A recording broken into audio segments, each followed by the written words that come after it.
But tract housing essentially is the beginning framework of single family housing. There's smaller units. Think of houses that are mass produced. They're cheaper to make, they're cheaper to transport, and they're cheaper to sell. And you make a ton of profit off of it. And so Coronado District is one of these early examples of tract housing. And it would follow a pattern. What you see right now is all of the historic districts of Phoenix. The black line in the center is Central. The black line at the bottom is Washington. The blue line at the bottom is the railroad station, the railroad. That blue diamond is the state fairgrounds. And what you see are a bunch of historic neighborhoods. You got Garfield at the bottom right, you got Coronado in the top right. And this pattern of building away from the city center is what starts here, right? Development moves north, it moves east, it moves west, it does not move south. Also, these are almost all exclusively white development areas. This is meant for a white relocating middle class. And again, full furnished, we're talking paved roads with shade. And a lot of folks don't know this, fully furnished with railway systems. This is a map of the street railway systems. And I want you to take notice again. What we have in the middle is Central with its own railway system going right up third. Then over here, right up into the Coronado, we have a railway system called the Brill Line and a railway system just for Encanto. And it goes straight from the residential areas to the downtown commerce and business areas. And again, this is all while the exploited working class of Black and brown folks just south of the railroad tracks, no running water, no paved roads. When the Salt River flooded, there was no way into city proper. And so this just shows and demonstrates some of the ways that development centered white comfort, is centered white next era of development, which what we're calling the civil rights movement.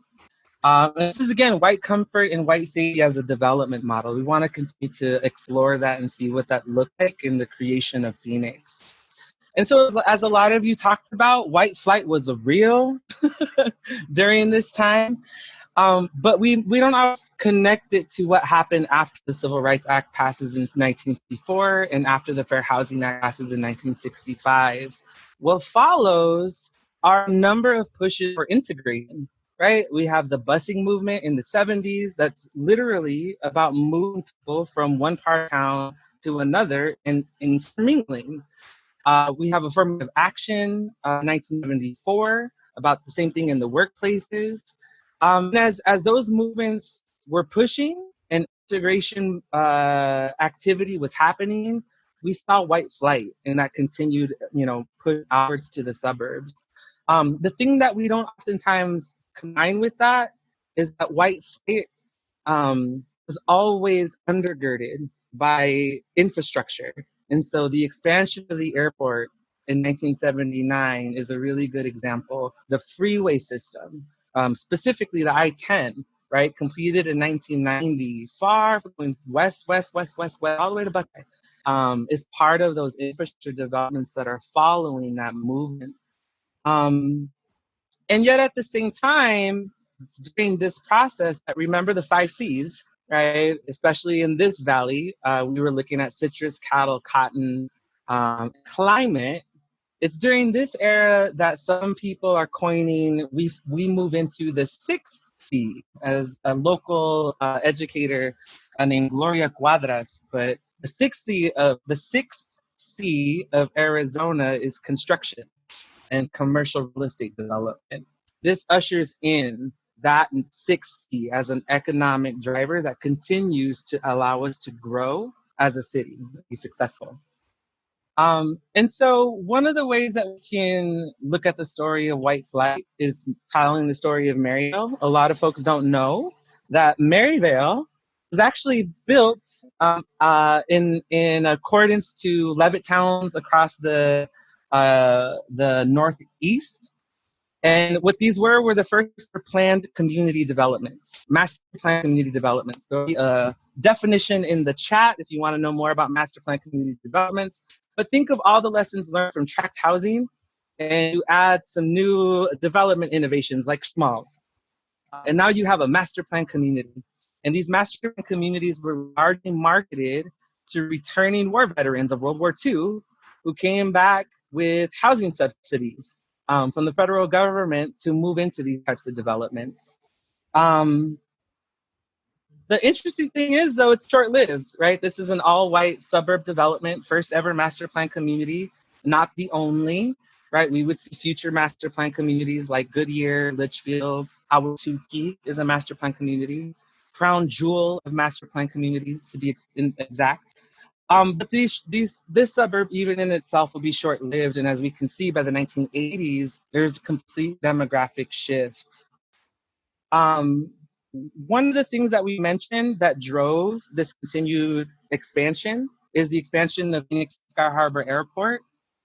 For those of you who've maybe driven by this little church, this is called Sacred Heart Church. It used to sit in the heart of the old barrio of Golden Gate. This is where my parents grew up. This is what they always refer to as their old neighborhood. When the airport expanded to all of this area here, it gutted and displaced the historic Black and brown neighborhoods of the city, right? This is the city center. Here is the railroad tracks. Oops, here's the railroad tracks. There we go. Here's the railroad tracks. And here is where the old barrios used to be that were displaced.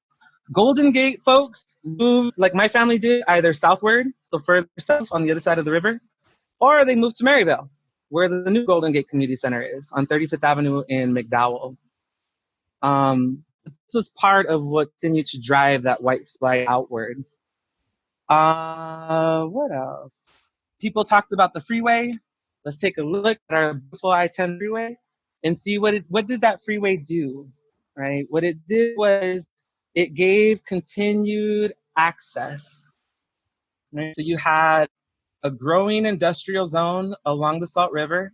If you've ever been in this area, especially in Estrella Village, there's just a bunch of nondescript, really huge buildings and a lot of interesting smells in this area. This is what undergirded the jobs and the job creation.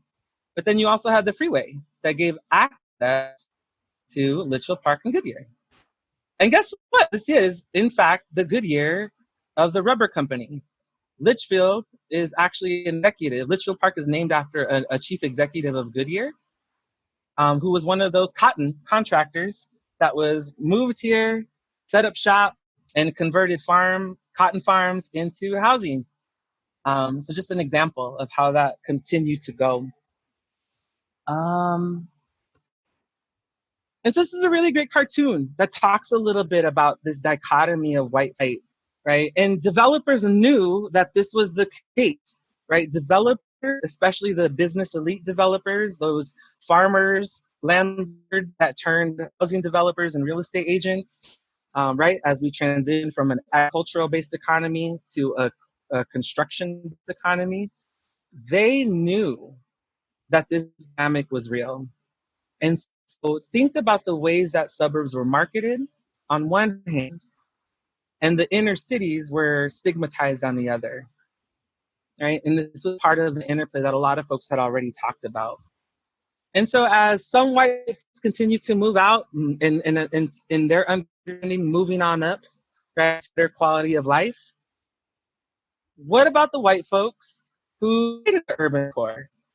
Right? Nobody likes to hear that their neighborhood is running down. Nobody likes to hear that the neighborhood is yesterday news. And white people in the inner core, who were largely heads of the homeowners associations, who were heads of the businesses and the business associations, the block witches, they all had the same rhetoric and idea of what was wrong in the inner city. One of the terms that comes out of this is urban blight or urban decay. You might have heard that term before. For those of you who don't know what urban blight is, it's a sociological process by which a previously functioning city or part of the city falls into disrepair and decrepitude. That is the official definition of blight.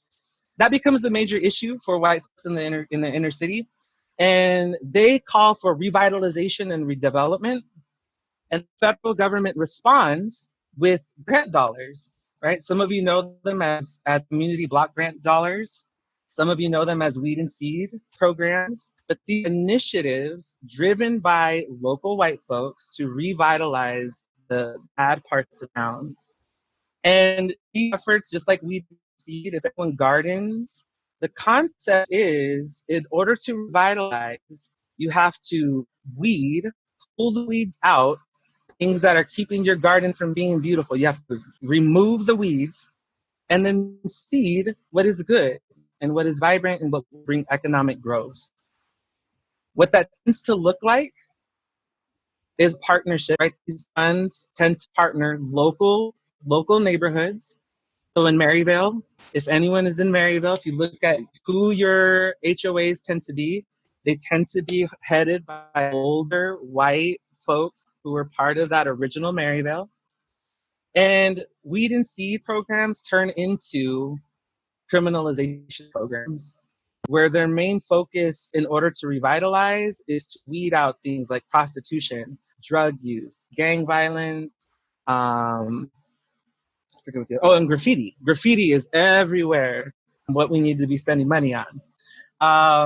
All of these funds go direct to increasing police in those areas, to the points that someone said, right? And if anyone knows of weed and seed programs that exist, please put them in the chat. There's a lot of them. Central City has one. Maryvale has one. Garfield had one. There's a number of them. And so what does that look like? What's the outcome? Some of you have seen this, right? This is a picture of $1 million block. This is a picture of what it costs in these neighborhoods, these blocks, to house residents who would otherwise be in these neighborhoods behind bars, to be in prison.